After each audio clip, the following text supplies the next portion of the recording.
কি মিটি সরকার প্রথম আইসক্রিম বানিয়েছে ফ্রিজে। তো দেখা দেখা কেমন আইসক্রিম বানিয়েছে। দুধের আইসক্রিম বানিয়েছে, শুধু দুধটা গাঢ় করে জাল দিয়ে।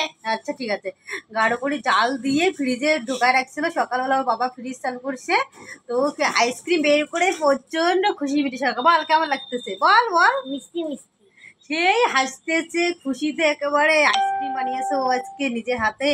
তো সেই আইসক্রিম টিউশন থেকে এইমাত্র আসলো, এসেই খাওয়া শুরু। তো কাপের মধ্যে বানিয়েছে, তো তো একটু কাপ কাপ টাইপের হয়েছে, তাই তো? কাপের মতো হয়েছে, সুন্দর হয়েছে। দেখে খাইয়ে বল কেমন হয়েছে, স্বাদ হয়েছে? সত্যি কথা বল। মিষ্টি মিষ্টি মিষ্টি মিষ্টি হয়েছে, চিনি দিয়ে শুধু বানিয়েছে। তো আমিও একটা, আমার জন্য একটা বানিয়েছে। তো আমারটা গলে যাচ্ছে, এ মা। আমারটা একটু অন্যরকম করে বানিয়েছে। ভেঙে গেছে মাত্র। হ্যাঁ দেখছো, তা আমি একটু স্বাদ হচ্ছে। শুধু দুধ দিয়ে আর চিনিটা দিয়ে গাঢ় করে দুধটা জাল দিয়ে তারপরে ফ্রিজে বসায় রেখেছিল। একদম টিউশন থেকে এসে শুরু করে হেলদি আইসক্রিম।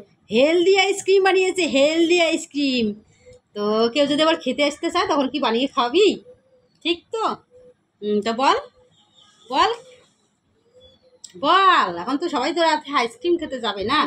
মিটি সরকার যদি এত সুন্দর আইসক্রিম বানাইতে পারে, তো আমাদেরকেও একটু খাবে। দিকে ঘোর, আলোটা চোখে পড়তেছে। আমাদের বাড়িতে আসলে অবশ্যই খাওয়াবো। খাবি? তো ঠিক আছে, সবাই অপেক্ষা করে থাকেন। আর যদি আইসক্রিম খাওয়ার মন চায় তো আমাদের বাড়ি আসবে, মিটি সরকার হেলদি আইসক্রিম বানিয়ে খাওয়াবে, তাই তো? তো ঠিক আছে, টাটা পাবি। আমাদের আইসক্রিম গলে যায়, তো বললাম চল একটু দেখিয়ে দেই তো নিজের হাতের আইসক্রিম। তো ঠিক আছে, আমি খেয়ে নেই আইসক্রিম, এখন খাবো, আমার আইসক্রিম গলে যাচ্ছে।